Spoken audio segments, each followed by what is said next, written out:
শুনতে থাকুন E.F. বেনসনের কাহিনী অবলম্বনে মৃত্যুহীন পিশাচ।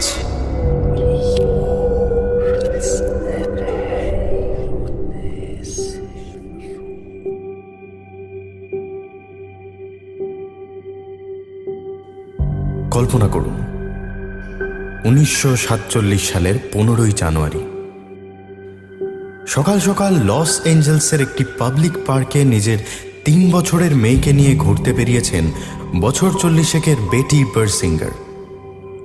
ঘুরতে ঘুরতে হঠাৎ দেখলেন ঘাসের উপরে একটা ম্যানিকুইন পড়ে আছে। পড়ে থাকা জিনিসটাকে বেটি ম্যানিকুইন ভেবেছিলেন, কারণ জিনিসটা দুভাগ হয়ে পড়েছিল। সামনে এগিয়ে গিয়ে তিনি বুঝতে পারেন ম্যানিকুইন নয়, একটা সত্যিকারের মানুষের দেহ, যাকে কোমর থেকে নিপুণ হাতে কেটে দুভাগ করে ফেলা হয়েছে এবং সমস্ত শরীরের রক্ত শুষে নিয়ে রক্তশূন্য ফ্যাকাশে শরীরের দুটো ভাগ পার্কে ফেলে গেছে কেউ। মৃতদেহটি ছিল হলিউড অভিনেত্রী এলিজাবেথ শর্টের। তার মৃতদেহটি পরে দি ব্ল্যাক ডালিয়া নামে পরিচিত হয়। কে বা কারা তার সমস্ত শরীরের রক্ত শুষে নিয়েছিল তা আজও অজানা। এভাবে ইতিহাসের পাতা উল্টাতে থাকলে এবং কিছুটা মিথ আর ফোকলোরের ডানায় ভাষার স্বাধীনতা নিলে আমরা এক বিশেষ ধরনের প্রাণীদের খুঁজে পাই, ভ্যাম্পায়ার। আজ থেকে প্রায় 100 বছর আগে রক্তচোষারা কলেজে পড়তে, ত্রিকোণ প্রেমে ফাঁসতে ও ভালো মেয়ে দেখে বিয়ে করে সংসার করতে শেখেনি। পৃথিবীর নানা প্রান্তে মানুষ ভিন্ন ভিন্ন নামে ভয় পেত তাদের। প্রত্যন্ত গ্রামের মানুষ জানলা দিয়ে চাঁদের আলো ঢুকতে দিত না। বাড়ির সদর দরজা খুলে শুতে ভয় পেত। শরীরের কোথাও কেটে গেলে মাথার কাছে রূপোর বাসন রেখে শুত। আজ যে গল্পটা শুনতে চলেছেন সেটাও লেখা হয়েছিল ঠিক সেই রকম কোনো সময়। মূল গল্পের কেবলমাত্র শেষটা ছাড়া কিছুই বদলাইনি আমরা। শুনতে থাকুন E.F. বেনসনের কাহিনী মিসেস এমওথ অবলম্বনে মৃত্যুহীন পিশাচ।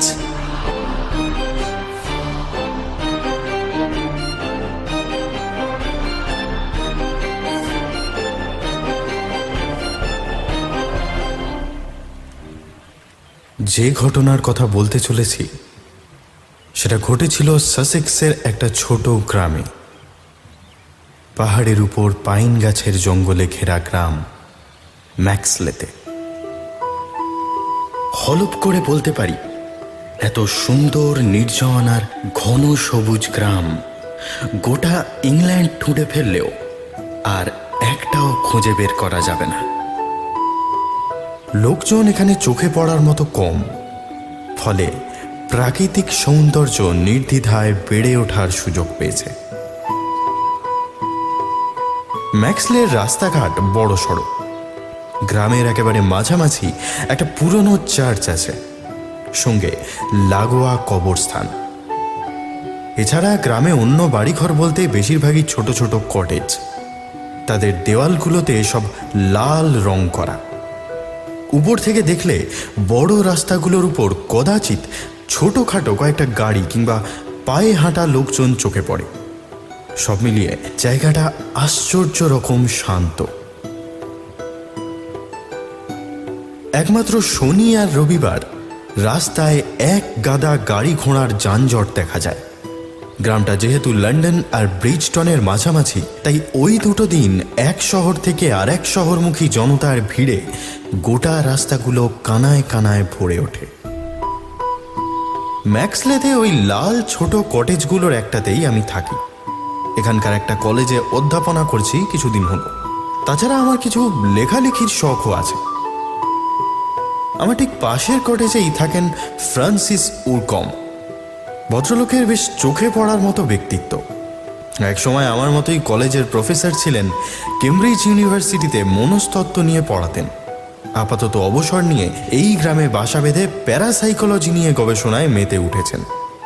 এছাড়াও মাঝে মধ্যে নানা রকম অকাল্ট ব্যাপার নিয়ে আগ্রহ জন্মায় তার। হানাবাড়ি, পিশাচতন্ত্র, ভ্যাম্পায়ার, এইসব শব্দ তার মুখে শুনতে শুনতে একরকম অভ্যস্ত হয়ে পড়েছি আমি। মুশকিল হলো এই ভুতুড়ে বিষয় নিয়ে পড়াশোনার কথা অন্য কাউকে বলতে না পেরে আমাকেই চেপে ধরেন তিনি।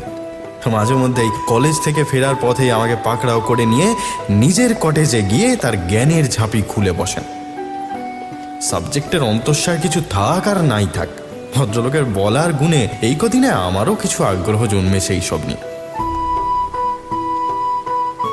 তবে দিন কয়েক হলো আমাদের আলোচনার বিষয়বস্তু আর আগের জায়গায় নেই। তার কারণ এক সপ্তাহ আগে মিসেস এমসওয়ার্থ নামে এক মহিলা আমাদের এই একচিলতে গ্রামে এসে বসবাস করতে শুরু করেছেন। এমনিতে ম্যাক্সলে এতই ছোট গ্রাম যে নতুন কেউ এখানে এসে থাকতে শুরু করলে অন্যদের চোখে না পড়ার উপায় নেই। তবে আমরা খবর নিয়ে জানতে পেরেছি মিসেস এমসওয়ার্থ যে এখানে এসে উঠেছেন তার একটা বিশেষ কারণ আছে। মহিলার স্বামী নাকি একসময় কোনো এক কোর্টের জাজ ছিলেন। পেশোয়ারে থাকতে স্বামী মারা যেতে মহিলা লন্ডনে ফিরে আসেন। ঠিক এই সময়ে তিনি জানতে পারেন যে 100 বছর আগে তার পূর্বপুরুষ নাকি ম্যাক্সলে গ্রামের আদি বাসিন্দা ছিল। গ্রামের মাঝে যে উঁচু চার্চটা আছে সেটাও নাকি তার পূর্বপুরুষের তৈরি। জানতে পেরে তল্পি তল্পা গুটিয়ে তিনি ম্যাক্সলেতে এসে পাকাপাকি থাকার ব্যবস্থা করেন। গ্রামে এসে নতুন প্রতিবেশীদের সঙ্গে পরিচয় করতে বড়সড় একটা পার্টির আয়োজন করেছিলেন তিনি। সেখানেই তার সঙ্গে আলাপ হয় আমাদের। এরপর থেকেই গোটা গ্রামে তার নাম ছড়িয়ে পড়তে থাকে। মহিলা ঠিক যেমন সুন্দরী তেমনি গুণী, কাটা কাটা চিপচিপে চেহারা, এক মাথা চুলের ঢল মুখের চারপাশ জুড়ে পাহাড়ি ঝর্ণার মতো নেমেছে। টকটকে গোলাপি রং, মখমলের চামড়ার মতো শরীরে ঠিক যেন ঝলমলে আলোর মতো একদিক থেকে আরেক দিক উড়ে বেড়াচ্ছেন।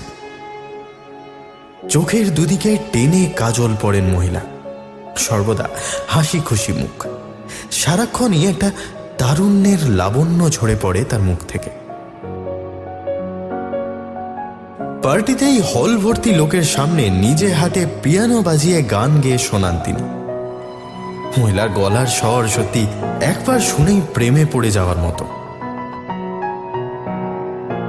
একমাত্র প্রফেসর উরকম্বের মুখটা পার্টি থেকে ফিরেই কেমন থমথমে লাগছিল আমার। তার নাকি একেবারেই পছন্দ হয়নি মহিলাকে। সেটা যে ঠিক কি কারণে তা অবশ্য ভেঙে বলেননি আমাকে। যাই হোক, মিসেস এমসওয়ার্থের সঙ্গে আমার এতদিনে কিছুটা বন্ধুত্ব তৈরি হয়েছিল। মাঝে মাঝেই আমাকে যেচে পড়ে ফোন করেন তিনি। আমিও লেখালেখির কাজে ব্যস্ত না থাকলে নানা বিষয় নিয়ে কথাবার্তাও হয়। এমন করে আমাদের বন্ধুত্ব একটু ঘন হতে একদিন তাকে আমার বাড়িতে নেমন্তন্নই করে ফেললাম। মিসেস এমসওয়ার্থও রাজি হয়ে গেলেন। নেমন্তন্ন কিন্তু আমি স্বেচ্ছায় করিনি। বেশ কিছুদিন হলো আমার পিছনে আদা জল খেয়ে লেগে পড়েছেন উরকম্প। তিনি নাকি মিসেস এমওয়ার্থকে কাছ থেকে ভালো করে খুঁটিয়ে দেখতে চান। একবার সন্দেহ হলো, বুড়ো বয়সে ভীমরতি হলো না তো প্রফেসরের। পাড়ার চ্যাংড়া ছেলেদের মতো তিনিও লাস্যময়ী মহিলার প্রেমে হয়তো পড়ে গেছেন। যাই হোক, একদিন নেমন্তন্ন বই তো নয়, আমিও খুব একটা আপত্তি করিনি। পরদিন মিসেস এমসওয়ার্থের আসার প্রায় আধ ঘন্টা আগে প্রফেসর আমার বাড়ির বেল বাজালেন। সাধারণত বয়স হয়েছে বলে তার হাত পা একটু ধীরে চলে। যখন আসার কথা তার মিনিট 15 পরে আসেন।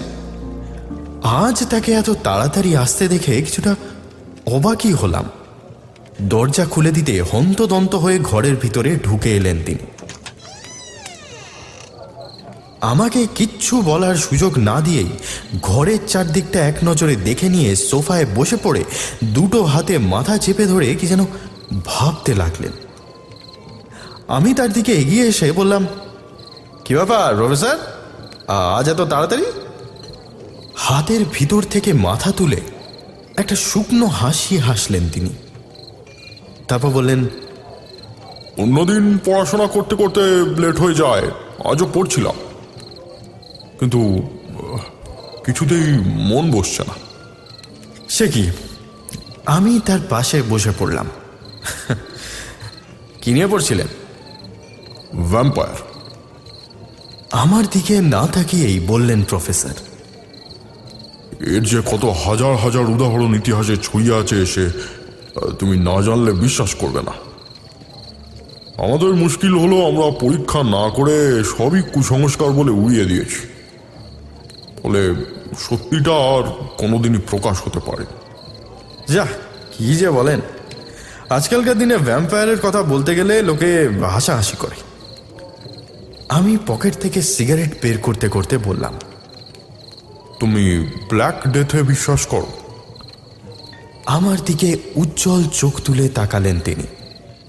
হ্যাঁ, তাতে বিশ্বাস না করার কি আছে? ব্ল্যাক ডেথ ছিল একটা মধ্যযুগীয় রোগ। সেকালে ভয়ানক প্রকোপ ছিল। ইউরোপের 3 ভাগের 1 ভাগ সাফা করে কোনো অজানা কারণে নিজেই পৃথিবী থেকে নিশ্চিহ্ন হয়ে গেছে। ধরে নাও ভ্যাম্পায়ারিজমও ঠিক তেমনই একটা রোগ। আজ থেকে ঠিক 300 বছর আগে এই ম্যাক্সলেতে সে রোগের প্রাদুর্ভাব হয়েছিল, তা জানো? বাহ, বলেন কি? আমি চমকে উঠলাম। ভ্যাম্পায়ার ম্যাক্সলেতে? শুধু তাই নয়, কয়েক বছর আগে ভারতবর্ষেও। প্রফেসর আরও কিছু বলতে যাচ্ছিলেন, থেমে গেলেন। দরজার উপরে টোকার শব্দ হয়েছে। আমি চেঁচিয়ে বললাম, দরজা খোলা আছে, ভিতরে চলে আসুন। দরজা ফাঁক করে ঘরে ঢুকলেন মিসেস এমওয়ার্থ। এই কদিনে লক্ষ্য করেছি মহিলার ঠোঁটের কোণে একটা অমায়িক মিষ্টি হাসি প্রায় সব সময় ঝুলতে থাকে। ঘরে ঢুকতে ঢুকতে আমাদের দুজনকে দেখে সেটাই যেন বেড়ে উঠল একটু। বাহ, ভালো সময় এসেছেন। এবার প্রফেসরের ভূতের গল্পের হাত থেকে আমাকে রক্ষা করুন তো দেখি।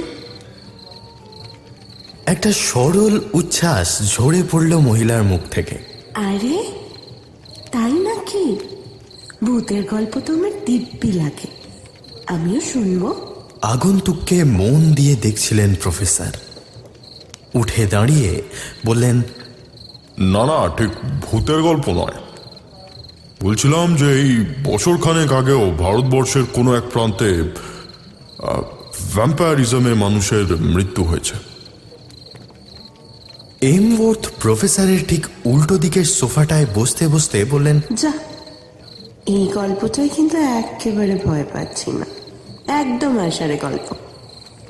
এখানে আসার আগে আমি বেশ কয়েক বছর ভারতে ছিলাম, সেখানে তো এরকম ভ্যাম্পায়ারের গল্প কখনো শুনিনি। প্রফেসর কিছু বলতে যাচ্ছিলেন, লক্ষ্য করলাম থেমে গেলেন। সেদিন কিছুক্ষণ আমাদের সঙ্গে খোশ গল্প করে মিসেস এমওয়ার্থ বিদায় নিলেন। সে বছর গরমে ভালো করে বৃষ্টি পড়ল না। শুকনো আবহাওয়ার জন্য কিনা জানি না, গোটা ম্যাক্সলে জুড়ে একরকম ছোট কালচে পোকার উপদ্রব শুরু হলো। পোকাগুলো কামড়ানোর সঙ্গে সঙ্গেই ভয়ানক যন্ত্রণা শুরু হয়। সন্ধে হলেই ঝাঁকে ঝাঁকে বেরিয়ে আসে তারা। এমন নিঃশব্দে চামড়ার উপরে এসে বসে যে বোঝাই যায় না। হুল ফোটানোর পরে শুরু হয় ছটফটানি।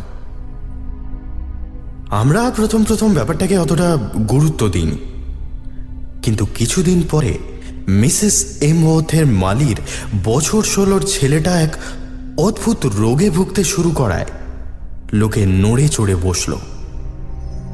কিছুদিন থেকে নাকি তার খিদে হচ্ছিল না, শরীর শুকিয়ে যাচ্ছিল। তাছাড়া ডাক্তার রস তার ঘাড়ের কাছে পাশাপাশি 2টো ফুটো আবিষ্কার করেন। তিনি রায় দেন যে পোকার কামড়েই রোগটা হয়েছে ছেলেটির। কিন্তু আশ্চর্যের বিষয় হলো, পোকা কামড়ালে যেমন লাল দাগ হয়, ছেলেটার ঘাড়ের ফুটোর আশেপাশে সেটা দেখা গেল না। এর দিন দুয়েকের মধ্যেই একদিন রাস্তায় ডক্টর রসের সঙ্গে দেখা হয় আমার। মালির ছেলেটির ব্যাপারে জিজ্ঞেস করাতে খানিক বিমর্ষ দেখায় তাকে। হতাশ হয়ে মাথা দুলিয়ে বলেন যে ছেলেটি আর বেশি দিন বাঁচবে না, রোগটা নাকি গোল মেলে। সেদিন যখন দেখতে এসেছিলেন স্বাভাবিক অ্যানিমিয়া গোত্রের রোগ ভেবেই চিকিৎসা শুরু করেছিলেন, কিন্তু বাড়ি ফিরে তার মত বদলাতে শুরু করে। ততক্ষণে ওষুধপত্র বাতলে দিয়ে চলে এসছেন বলে আর যোগাযোগ করেননি। সেদিন বাজারে কিছু কেনাকাটা করতে গিয়ে মিসেস এমওয়ার্থের সঙ্গে দেখা হয়ে গেল আমার। আমাকে দেখে এবং আমার পাশে প্রফেসর নেই দেখে নিজেই এগিয়ে এলেন। তার অনুরোধেই তাকে বাড়ি অবধি এগিয়ে দিয়ে এলাম। বাজার ছেড়ে বেশ অনেকটা দূরে হেঁটে এসেছি আমরা। একটু দূরেই মিসেস এমওয়ার্থের কটেজ আর তার বাইরে সাজানো বাগান চোখে পড়ছে। সেটার সামনে এগিয়ে এসে আমি বললাম, বাগানখানা কিন্তু দিব্যি বানিয়েছেন। এ এলাকায় এত সুন্দর সাজানো গোছানো বাগান আমি তো আগে দেখিনি। মহিলা হাসলেন কিনা বুঝলাম না, কিন্তু একটা বড় নিঃশ্বাসের শব্দ শুনতে পেলাম। বুক ভরে শ্বাস টেনে তিনি বললেন, এই রাতের হাওয়া আর ফুলের গন্ধ, এ যে আমায় কি শান্তি দেয়। আর খাটতেও তো হয় প্রচুর। আমি বাগানের দিকে তাকিয়ে বললাম, সে আর বলতে, বাগানের কাজ ছেড়ে যখন উঠি, বুঝলেন, আমার হাত, নখ, জুতো সব মাটিতে একেবারে কালো হয়ে যায়। মজার ছলে হেসে উঠলেন তিনি। আজকাল মাটির গন্ধে যেন একটা নেশা হয়ে গেছে। মৃত্যুর পরের সময়টা মাটির ভিতরে নেহাত খারাপ কাটবে না। যা কি যে বলেন। আমি প্রসঙ্গটা বদলানোর চেষ্টা করলাম। সত্যি বলছি, কিন্তু আমি তো বলেই রেখেছি, আমার মৃত্যুর পরে যেন কফিনে ঢোকানো না হয় আমাকে, একেবারে সরাসরি মাটির ভিতরে যেন শুইয়ে দেওয়া হয়। প্রসঙ্গটা মোটেই ভালো লাগছিল না আমার। ফিরে আসতে যাচ্ছিলাম, তিনি আমাকে থামিয়ে দিয়ে বললেন, ভালো কথা, আপনি জানলা খুলে শোন না বন্ধ করে? আমি একটু অবাক হয়ে বললাম, কেন বলুন তো? তিনি মৃদু হেসে বললেন, ওই যে বললাম, মাটির গন্ধ, জানলা খুলে শোবেন, দেখবেন ঘুম ভালো হবে। না, আমি জানলা খুলেই শুই। বাহ, তাহলে তো কথাই নেই। Good night.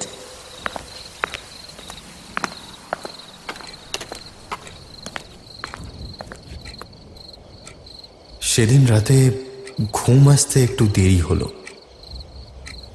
একটু আগে এমওয়ার্থের বলা কথাগুলো বারবার ফিরে আসছিল মনের ভিতরে। ঘর অন্ধকার, বাইরে ঘাসের গোড়া থেকে ঝিঁঝির ডাক ভেসে আসছে। একটু দূরেই মাথার কাছের জানলাটা খোলা।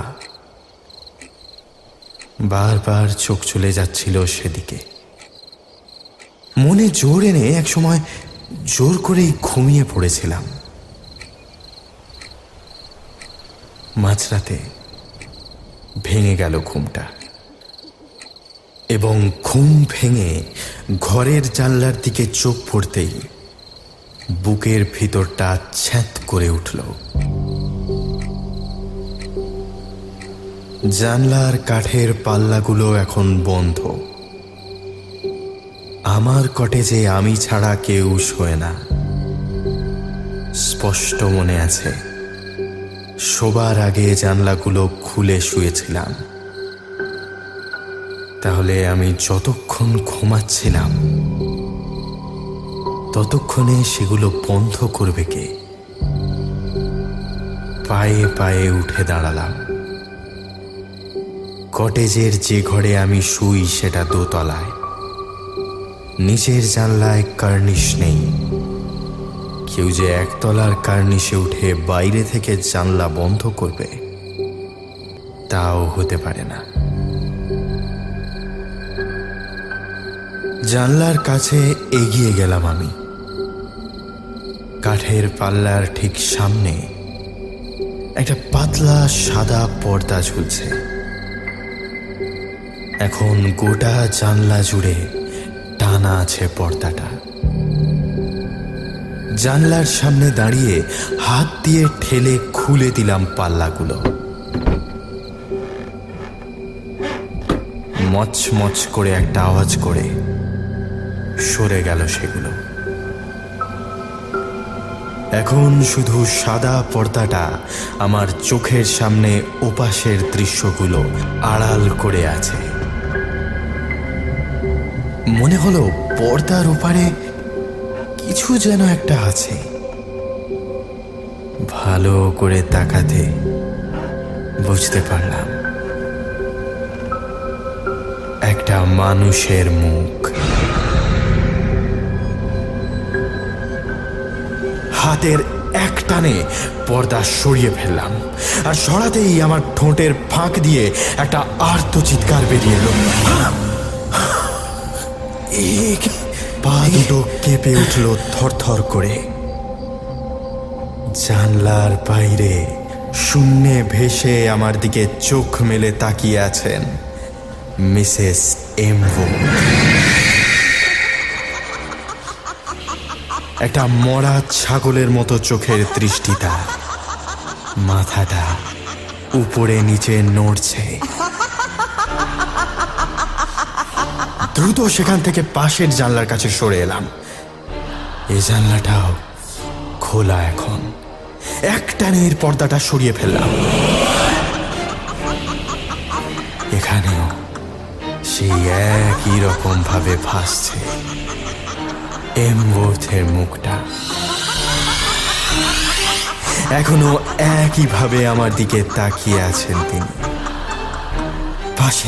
তার পাশে একটার পর একটা জানলার পর্দা সরিয়ে সেই একই বিভৎস হিংস্র মুখ চোখে পড়ল আমার। পিছিয়ে এলাম। একটা ভয়ার্ত তীব্র চিৎকার বেরিয়ে এলো আমার মুখ থেকে। সঙ্গে সঙ্গে উঠে বসলাম বিছানার উপর।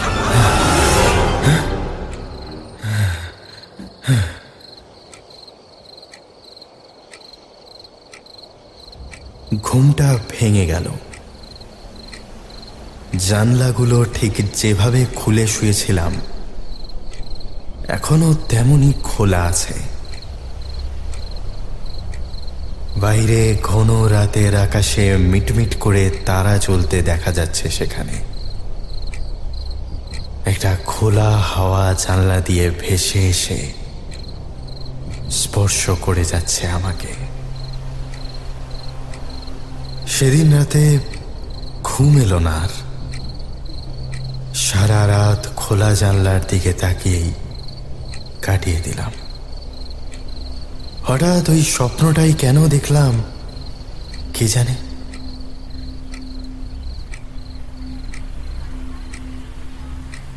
পরদিন সকালে প্রফেসর ফোন করে জানালেন এক্ষুনি দেখা করতে চান আমার সঙ্গে। বললাম আমার শরীরটা ভালো লাগছে না, তিনি যেন নিজেই আমার কটেজে এসে দেখা করে যান। ব্যাপারটায় আপত্তি জানালেন না প্রফেসর। কয়েক মিনিটের মধ্যেই উদ্ভ্রান্তের মতো আমার ঘরে এসে ঢুকলেন তিনি। আমি কিছু বলতে যাওয়ার আগে নিজেই অস্থির পায়ে পায়চারি করতে লাগলেন। বললেন, তোমার তোমার সাহায্য দরকার আমার। কিরকম সাহায্য? আমি জিজ্ঞেস করলাম। বলছি, কিন্তু তার আগে শোনো কাল রাতে কি ঘটেছে। একটু থমকালাম আমি। কি ঘটেছে? কাল সন্ধ্যের দিকে আমি আর ডাক্তার রস মিলে মালির ছেলেটাকে আবার দেখতে যাই। সে বেঁচে আছে বটে, কিন্তু আধমরা হয়ে। তার শরীরের কিছু লক্ষণ দেখে আমার মনে হচ্ছে ছেলেটা একটা ভ্যাম্পায়ারের পাল্লায় পড়েছে। কথাটা বলে পকেট থেকে বের করে একটা সিগারেট ধরালেন তিনি। আমি আর কিছু বললাম না। বুঝতে পারছি ভদ্রলোক এখনো বক্তব্য শেষ করেননি। সিগারেটে একটা টান দিয়ে বললেন, কাল রাতে আমরা দুজন মিলে সিদ্ধান্ত নিই যে ছেলেটিকে আর ওখানে রাখা নিরাপদ নয়। একটু একটু করে ওর শরীর থেকে রক্ত শুষে নিচ্ছে কেউ। আমি আর ডাক্তার রস মিলে ওকে স্ট্রেচারে করে তুলে আমার বাড়িতেই নিয়ে আসছিলাম। এমন সময় মিসেস এমওয়ার্থ দেখতে পান আমাদের দেখে ভয়ানক আশ্চর্য হয়ে যান তিনি। এবার বলো, তোমার কি মনে হয় এর কারণ কি?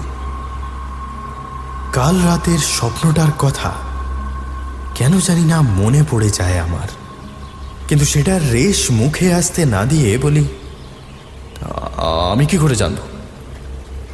সিগারেট থেকে ছাই ফেলেন প্রফেসর। একবার গলা খাকারি দিয়ে বলেন, এর পরের ঘটনা শোনো তাহলে। কাল রাতে ছেলেটিকে নিজের 3 তলার ঘরের বেডরুমে শুইয়ে দিয়েছিলাম আমি। ঘরের আলো নিভিয়ে গোটা রাত পাহারায় ছিলাম। বলতে পারো একরকম ফাঁদ পেতেছিলাম। মাঝরাতে জানলার কাছ থেকে একটা আওয়াজ শুনতে পাই আমি। মনে হয় বাইরে থেকে যেন জানলাটা কেউ খুলতে চাইছে। আগন্তুক যে কে সেটা আন্দাজ করতে পেরেছিলাম।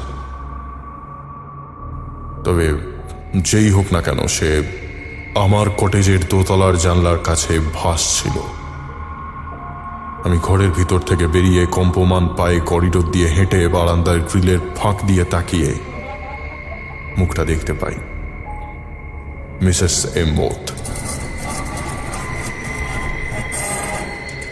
আমার মাথা তখন কাজ করছিল না, তাও কোনো রকমে ঘরে ফিরে এসে জানলার কাছে এগিয়ে গিয়ে গায়ের সমস্ত জোর একত্র করে বন্ধ করে দিই জানলাটা। জানলার দুটো পাল্লার মাঝে সম্ভবত তার একটা আঙুল আটকে গেছিল। কিন্তু তা কি করে হতে পারে? মিসেস এমওয়ার্থ ভাবে হাওয়ায় ভাসবেন কি করে? আর জানলা খুলে তিনি করতেটাই বা কি চাইছিলেন? প্রফেসর উত্তর দেন না। কিছুক্ষণ চুপ করে থেকে গলা নামিয়ে বলি, আপনি কি বলতে চাইছেন যে মিসেস এমওয়ার্থ? আমি যা দেখেছি শুধু সেটাই বলছি। সারা রাত এমওয়ার্থ বাদুড়ের মতো আমার জানলার আশেপাশেই ছিলেন। তাহলে সব মিলিয়ে কি দাঁড়াচ্ছে? হাতের 5টা আঙুল তুলে ধরলেন তিনি। 1, মালির ছেলেটা যে রোগে ভুগছে সেই রোগ কয়েক বছর আগে পেশোয়ারেও ছড়িয়ে পড়েছিল। 2, ছেলেটাকে আমার বাড়িতে নিয়ে আসার কথা শুনে তিনি বাধা দেন। 3, মিসেস এমওয়ার্থ বা যে পিশাচটি তার শরীরে বাসা বেঁধেছে সে কাল রাতে বারবার ঘরে ঢুকতে চাইছিল। 4, মিসেস এমওয়ার্থের পারিবারিক ইতিহাস খুঁজলে ভ্যাম্পায়ারিজমের গুজব শোনা যায়। কিন্তু এতে কি প্রমাণ হয়? প্রফেসর আর কিছু না বলে এক মনে সিগারেট টানতে লাগলেন। কাল রাতে আমিও কিছু দেখেছি, একটা স্বপ্ন। স্বপ্নের কথাটা শুনতে শুনতে প্রফেসরকে আরো উত্তেজিত দেখালো। আমার বলা শেষ হতেই তিনি টেবিলের উপরে একটা চাপড় মেরে বললেন, তোমার অবচেতন মন স্বপ্নের মধ্যে দিয়ে তোমাকে সংকেত দিতে চাইছে, মিসেস এমওয়ার্থের হাত থেকে বাঁচাতে চাইছে। তোমাকে আমার একটা কাজ করে দিতে হবে। কি কাজ? না, একটা নয়, 2টো কাজ। প্রথমটা হলো, কাল রাতে আমার ঘুম হয়নি। আজ সকালে যতক্ষণ আমি ঘুমাবো তুমি নজর রাখবে ছেলেটার উপরে। আর 2, একটু থেমে তিনি বললেন, মিসেস এমওয়ার্থের সঙ্গে তোমার সম্পর্ক ভালো। যে কোনোভাবে ওকে ফাঁদে ফেলবে তুমি। তবে ফাঁদে ফেলার পর যে ঠিক কি করতে হবে তা আমিও জানি না।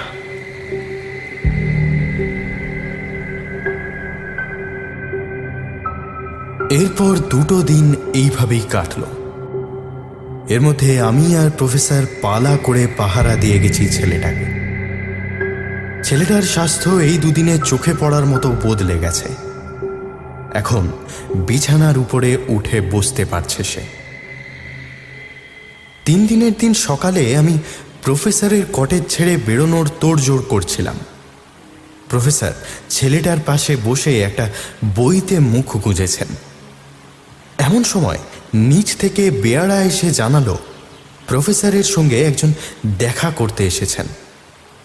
আমি জানলা দিয়ে নিচে মুখ বাড়িয়ে দেখলাম মিসেস এমওয়ার্থ দাঁড়িয়ে আছেন নিচে, হাতে একটা ছোট বাক্স। প্রফেসরও উঠে এসে তাকিয়েছেন নিচের দিকে। আমিও যাচ্ছি তোমার সঙ্গে। আমার দিকে না তাকিয়েই বললেন তিনি। কিন্তু ছেলেটা একা থাকবে? মিসেস এমওয়ার্থ আমাদের সামনে আছেন ততক্ষণ ভয়ের কিচ্ছু নেই।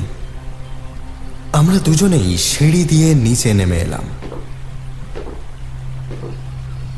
মিসেস এমওয়ার্থ এক কাল অমায়িক হেসে আমাদের দিকে এগিয়ে এসে হাতের বাক্সটা তুলে ধরে বললেন, শুনলাম আপনাদের পেশেন্টের শরীর স্বাস্থ্যটা নাকি বেশ উন্নতি হয়েছে, তাই একটু দেখতে এলাম। কথাটা বলে হাতের বাক্সটা খুলে দেখালেন। তার ভিতরে কিছু খাবার দাবার আর চকলেট রাখা আছে। ক্ষমা করবেন, আপনাকে আমরা ভিতরে আসতে দিতে পারি না। কেন বলুন তো?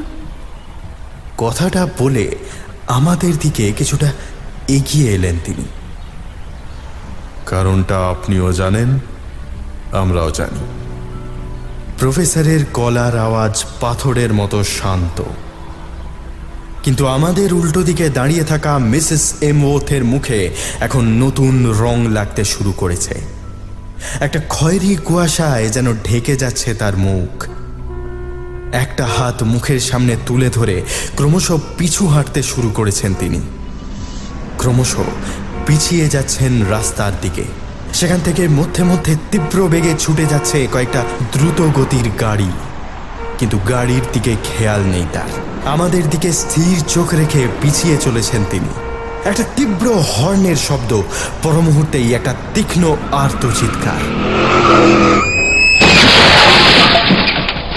আমাদের চোখের সামনে একটা ভারী গাড়ির সামনের চাকা মাটিতে ফেলে পিষে দিয়ে গেল মিসেস এমওয়ার্থকে।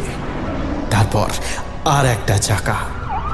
কিছুক্ষণ মাথা কাটা পশুর মাংসপিণ্ডের মতো মাটির উপরে পড়ে থরথর করে কাঁপতে লাগলো এমওয়ার্থের দেহটা।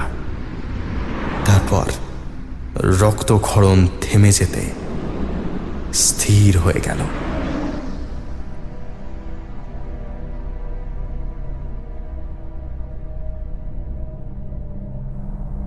তিন দিন পরে ম্যাক্সলের সেমেট্রিতেই সমাধিস্থ করা হয় মিসেস এমওয়ার্থকে। তার নিজের ইচ্ছা মতোই কফিনে ঢোকানো হয়নি তাকে। এক স্বল্পজীবী কিন্তু প্রাণোচ্ছল মহিলার কথাও ম্যাক্সলের মানুষের মন থেকে ক্রমে ফিকে হয়ে আসতে লাগলো। আমরাও মিসেস এমওয়ার্থের প্রকৃত রূপের ব্যাপারে কাউকেই কিছু জানাইনি। এত কিছুর মধ্যে একমাত্র প্রফেসরের মুখটা এখনো ভার হয়ে আছে। কি একটা কারণে যেন মোটেই খুশি হতে পারেননি তিনি। ঘটনার পরে প্রায় 1 মাস তার সঙ্গে আমার তেমন কথাবার্তা হয়নি। একদিন রাতে গ্রামের এক প্রান্তে এক অনুষ্ঠান বাড়িতে নেমন্তন্ন ছিল আমার। সেখানে খাওয়া দাওয়া সেরে হাঁটা পথেই বাড়ি ফিরছি। বেশ রাত হয়েছে। রাস্তাঘাট সব শুনশান হয়ে গেছে। দূর অবধি ছড়িয়ে থাকা পিচের রাস্তা আর কটেজগুলোর উপর শুয়ে থাকা চাঁদের আলো ছাড়া অন্য আলো নেই। হাঁটতে হাঁটতে হঠাৎই মিসেস এমওয়ার্থের বাড়ির সামনে এসে পড়লাম। কিছুটা কৌতূহল হতেই ভালো করে চোখ তুলে তাকালাম কটেজটার দিকে। বাইরের বড় গেটের গায়ে এখন একটা অনসেল সাইনবোর্ড লাগানো আছে। বাড়িটা আরেকবার ভালো করে দেখে নিয়ে সামনে পা বাড়াতে যাব, এমন সময় টুং টুং করে কটেজের লাগোয়া বাগানের দরজা খোলার শব্দ হতে আমি চমকে ফিরে তাকালাম সেদিকে। একটা দম বন্ধ করা ভয় আমার গলা চেপে ধরল। অবাক হয়ে দেখলাম কটেজের গেট খুলে বাইরে বেরিয়ে আসছেন মিসেস এমওয়ার্থ। সেই এক মুখ, এক শরীর, একই হাঁটার ছন্দ। সাদা কাপড়ে পা থেকে মাথা অবধি ঢেকে আছে তার। আমার থেকে প্রায় মিটার 10 দূরেই রাস্তাটা পার করে উল্টো দিকের বাড়ির গেটের ভিতরে মিলিয়ে গেলেন তিনি। তারপর আর দেখা গেল না তাকে। সম্বিত ফিরে পেতেই কোনো দিকে না তাকিয়ে দৌড়তে শুরু করলাম। মনে হলো একটা ঠান্ডা হাওয়া যেন তাড়া করে আসছে আমাকে পিছন থেকে। আমি একবারও পিছনে না তাকিয়ে সামনের বিস্তীর্ণ ফাঁকা রাস্তা ধরে দৌড়াতে লাগলাম। নিজের বাড়িতে ঢোকার আগে হাঁপাতে হাঁপাতে প্রফেসরের দরজায় কড়া নাড়লাম। তিনি দরজা খুলে আমার অবস্থা দেখে দরজা থেকে সরে গিয়ে আমাকে ভিতরের দিকটা দেখিয়ে দিয়ে বলেন, কি ব্যাপার, এত হাঁপাচ্ছ কেন? ভূত দেখেছো নাকি? আপনি আপনি ইয়ার কি করছেন? আমি আমি আপনি ভাবতেও পারবেন না আমি কি দেখেছি। তা খানিকটা আন্দাজ করতে পারি। মিসেস এমওয়ার্থ ফিরে এসেছেন এবং তাকে কোনো একটা বাড়ির ভিতরে ঢুকতে দেখেছো তুমি। তিনি শান্ত গলায় বললেন, ওনার নিজের কটেজের উল্টো দিকের কটেজটায়। মেজর পার্সেলের বাড়ি। চলো, আমাদের এক্ষুনি বেরোতে হবে। কিন্তু আমরা কি করতে পারি? আমি জানি না, বলতে পারো সেটাই জানতে যাচ্ছে। মাত্র কয়েক মিনিটের মধ্যে পা চালিয়ে মেজর পার্সেলের কটেজের সামনে পৌঁছে গেলাম আমরা। একটু আগেই যখন এখানে দাঁড়িয়েছিলাম তখন রীতিমতো অন্ধকারে ভরে ছিল জায়গাটা। এখন আশপাশের কয়েকটা কটেজের দোতলার আলো জ্বলে ওঠায় কিছুটা দেখা যাচ্ছে চারপাশ। আমরা বাড়ির দরজার দিকে এগিয়ে যেতেই মেজর পার্সেলকে হন্তদন্ত হয়ে বাইরে বেরিয়ে আসতে দেখলাম। আমাদেরকে দেখে এক মুহূর্তের জন্য থমকে দাঁড়ালেন তিনি। উদ্বিগ্ন গলায় বললেন, আপনারা, আমি একটু ডাক্তার রসের কাছে যাচ্ছিলাম। আমার স্ত্রীর শরীরটা হঠাৎ করে খারাপ হয়েছে, মুখটা বড় ফ্যাকাশে দেখাচ্ছে। আপনারা হঠাৎ... 1 মিনিট মেজর। প্রফেসর থামিয়ে দিলেন তাকে। ওনার গলায় কি কোনো দাগ দেখতে পেয়েছেন? খানিকটা থতমত খেলেন মেজর পার্সেল। অবাক হয়ে বললেন, আপনারা কি করে জানলেন? আমি তো ভাবলাম ওই কালো পোকাটা কামড়ানোর ফলে রক্তে একেবারে ভেসে যাচ্ছে জায়গাটা। ওনার সঙ্গে কেউ আছেন? হ্যাঁ, একজন নার্স আছে। আমার দিকে ঘুরে তাকালেন প্রফেসর। আমি জানি কি করতে হবে। বাড়ি চলো, এক্ষুনি সিমেটারি যেতে হবে আমাদের। একটা সূচালো ফলার ছুরি, একটা শাবল আর অন্য কিছু যন্ত্রপাতি নিয়ে ঘণ্টাখানেকের মধ্যে বাড়ি থেকে বেরিয়ে এলেন তিনি। পথে যেতে যেতে পরবর্তী 1 ঘন্টায় ঠিক কি ঘটতে চলেছে তার একটা আন্দাজ দিলেন আমাকে। দ্রুত পায়ে হাঁটতে হাঁটতে বললেন, আমি যা বলছি সেটা তোমার এই মুহূর্তে অবিশ্বাস হতে পারে, কিন্তু সকালের আগেই এর সত্যতা প্রমাণ করব আমি। একটু আগে তুমি যা দেখেছো সেটা একটা অ্যাস্ট্রাল বডি। মিসেস এমওয়ার্থের শরীরের ভিতরে যে শয়তান বাসা বেঁধেছিল সে মৃত্যুর পরেও একই রূপ বহন করে চলেছে। সে মৃত্যুহীন পিশাচ। আমি জানতাম এরকম কিছু একটা হবে। আমার ধারণা যদি সত্যি হয় তাহলে মিসেস এমওয়ার্থের কফিন খুলে আমরা তার দেহ অবিকৃত অবস্থাতেই আবিষ্কার করব। তা কি করে হয়? প্রায় 2 মাস আগে মারা গেছেন তিনি। সেটা কথা নয়, পিশাচ ওর শরীর ছেড়ে যায়নি এখনো। আজ আমাকে যাই করতে দেখো না কেন, জানবে সেটা মিসেস এমওয়ার্থের মৃতদেহের উপর নয়, তার শরীরে বাসা বাঁধা পিশাচকে ধ্বংস করার জন্যই করছি। সিমেটারির প্রায় কাছাকাছি এসে পড়েছি আমরা। প্রফেসর আমার দিকে ফিরে বললেন, এই মুহূর্তে পিশাচ মিসেস এমওয়ার্থের মৃতদেহের ভিতরে নেই, সে বাইরে আছে। কিন্তু যেখানেই থাক না কেন, ভোরের আগে আবার তাকে ফিরে আসতে হবে। আমরা ততক্ষণ অপেক্ষা করব। একবার ভোর হয়ে গেলে সে আর শরীর ছেড়ে বেরোতে পারবে না। তখন তার শরীর মাটি থেকে তুলে এনে মৃতদেহের বুকে এইটা গেঁথে দিতে হবে। হাতে ধরা সরু ফলার ছুরিটা দেখালেন তিনি। সিমেটারিতে ঢুকে মিসেস এমওয়ার্থের সমাধিটা খুঁজে পেতে খুব একটা অসুবিধা হলো না। চাঁদের আলোয় ভরে আছে চতুর্দিক। সমাধির সামনেটা একবার ঘুরে দেখে নিয়ে চার্চের দিকে মুখ করে একটা বড় গাছের কাণ্ডের কাছে জমাট অন্ধকারের ভিতরে জায়গা করে নিলাম আমরা। এখান থেকে লক্ষ্য রাখতে হবে। দূরে গির্জার দরজার উপর ঝোলানো উইন্ড চাইমগুলো টুং টুং করে বেজে চলেছে। একটা নরম হাওয়া ভেসে আসছে ছড়িয়ে থাকা পাথরের গায়ে লেগে। ঝোপের ভিতর থেকে এক টানা পোকামাকড় ডেকে চলেছে। মাটিতে পড়ে থাকা শুকনো ডালপালা হাওয়ার ধাক্কায় মড়মড় শব্দ তুলছে। হঠাৎ কানে এলে মনে হচ্ছে কেউ যেন হেঁটে আসছে এদিকেই। বেশ কিছুক্ষণ হলো মেঘের আড়ালে চাঁদ ঢাকা পড়ে গেছে। তারাদের আলো অবশ্য ভেসে আসছে সেই মেঘের ফাঁক দিয়ে।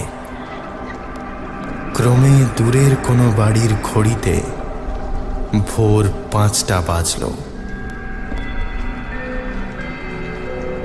কয়েকটা মুহূর্ত কাটতেই হঠাৎ অনুভব করলাম আমার ডান হাতটা শক্ত করে চেপে ধরেছেন প্রফেসর, বাঁ হাতটা তুলে ধরেছেন সামনে।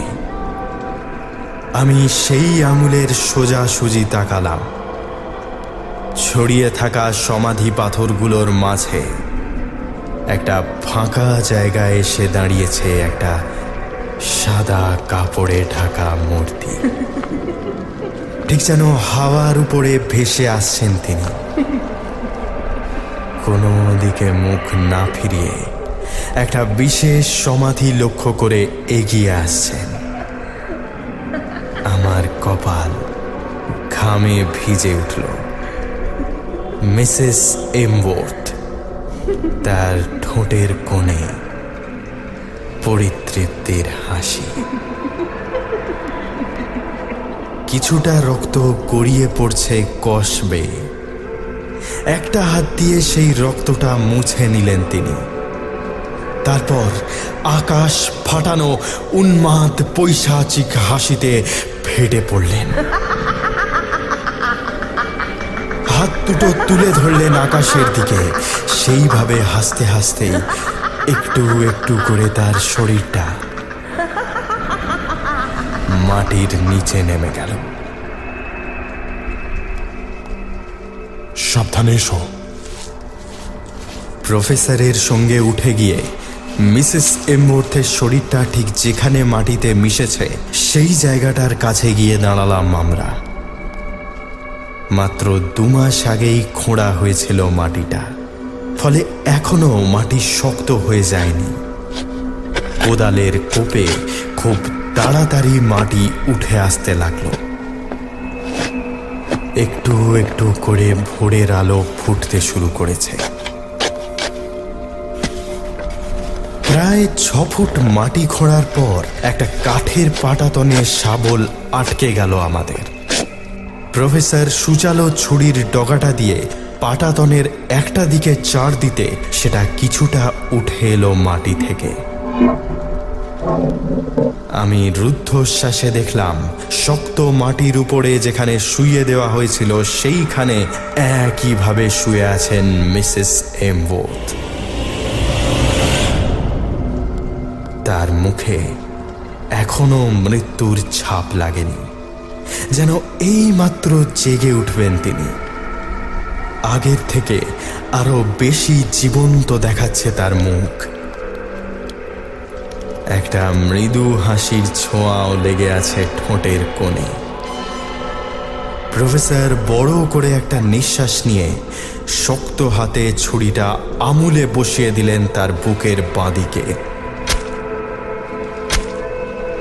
গলগল করে রক্তের স্রোত বেরিয়ে এলো সেখান থেকে। মুখ তুলে উঠে দাঁড়ালেন প্রফেসর। রক্তমাখা হাতটা আমার হাতের উপরে রেখে বললেন, আর ভয়ের কিছু নেই, এবারে মাটি দিয়ে বুঝিয়ে ফেলতে হবে। কোদালটা হাতে নিয়ে কপালের ঘাম মুছলাম আমি।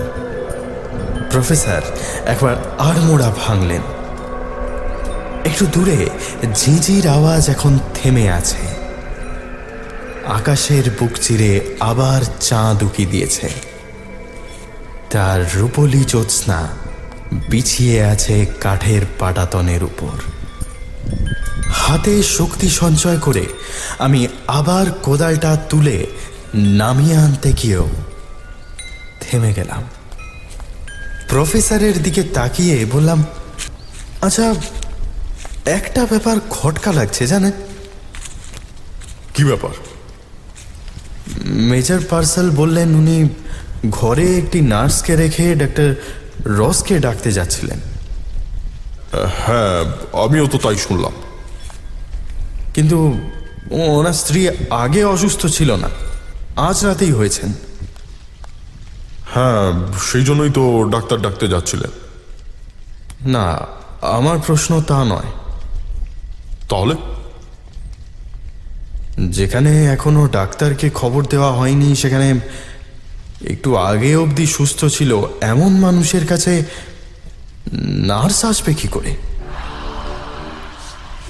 প্রশ্নের উত্তর দিতে পারলেন না প্রফেসর। আমার দিক থেকে চোখ সরে একটু উপরে তাকিয়েছেন তিনি। আমার ঠিক পিছনেই যেন দেখছেন কাউকে। মাটির উপরে নিজেদের তৈরি করা গর্তের ভিতরে দাঁড়িয়ে আছি আমরা। কে এসে দাঁড়িয়েছে উপরে? চকিতে পিছন ঘুরে মেজর পার্সেলকে দেখতে পেলাম। তার সারা শরীর জুড়ে একটা সাদা আভা খেলে যাচ্ছে। মাটি থেকে কিছুটা উপরে যেন ভাসছেন তিনি।